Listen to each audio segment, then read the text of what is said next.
Welcome to The Explainer. So, what happens when the President of the United States walks into a massive global summit completely unprepared? Well, today we are unpacking an absolutely wild insider story about a high-stakes meeting between Trump and Putin. But first, you know the drill. Make sure you smash that subscribe button so you don't miss our next deep dive. All right, let's get into it. Okay, so let's set the scene. We've got a major summit between the US and Russia. But, according to a key insider, John Bolton, this whole showdown was basically an unfair fight from the moment it started. Bolton makes this absolutely explosive claim. He says that when it came to the really complicated stuff, Putin was, and I'm quoting him here, automatically in better shape. Just think about that for a second. This is coming from the president's own national security advisor, the guy who was literally in the room where it happened. So you gotta ask, what was Putin's secret weapon here? Well, according to Bolton, it wasn't some grand conspiracy. It came down to one simple thing: preparation. Or, in Trump's case, a serious lack of it. Now, we're not talking about some light reading. The entire national security team had put together these exhaustive briefing books to get the president up to speed. Bolton's claim, Trump read, and I quote, little or none of it. And this lack of focus apparently came to a head in this just incredible story that Bolton tells from aboard Air Force One back in 2018. So picture this. You're on Air Force One, flying to this incredibly important summit with Russia. You're trying to brief the president on strategic arms control.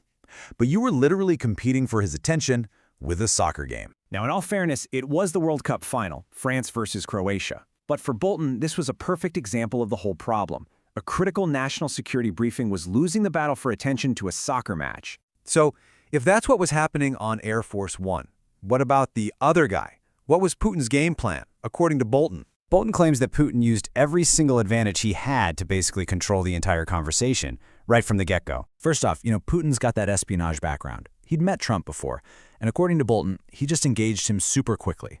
But Bolton points to one move in particular that he saw as just pure tactical genius.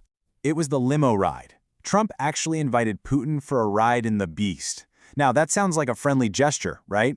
But strategically, Bolton saw this as giving Putin priceless minutes of private, totally unscripted time. No advisors, no one taking notes. It was the perfect opening. And hey, as if all that wasn't chaotic enough, Bolton's account adds this other kind of hilarious layer to the mix, a classic case of mistaken identity.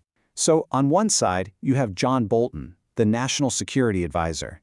On the other, you have Michael Bolton, the soft rock legend. And according to John, President Trump sometimes got them mixed up. Bolton literally says sometimes he called me Michael. And of course, people immediately jump to the conclusion that the President of the United States was confusing his top security guy with the singer of How Am I Supposed to Live Without You? I mean, you can't make this stuff up. But Bolton himself, he has a different theory, and it's probably a bit more plausible.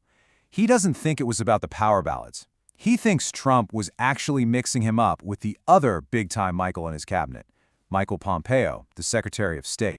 So after the soccer game, the limo ride, the whole name mix-up, what was the actual result? From Bolton's perspective, who really won this summit? Okay, so Bolton never put a number on it, but his assessment was crystal clear. If you were to kind of turn his impression into a chart, it would look something like this. It was a complete blowout victory for Putin. He describes leaving with this pretty firm impression that Putin felt he had had a very successful meeting, while Trump, on the other hand, came away feeling like maybe it hadn't gone so well. And that difference in vibe after a summit, it says a whole lot. This whole story leaves you with this one massive question. How much do these personal moments, like a leader's prep habits, their distractions, even a simple name mix-up, how much do they actually shape what happens on the world stage? Are they just funny stories, or do they have real consequences? So does personality really decide politics? I want to know what you think. Drop your take in the comments below. And if you enjoyed this breakdown, hit that like button, subscribe for more explainers, and we will see you in the next one. Thanks for watching.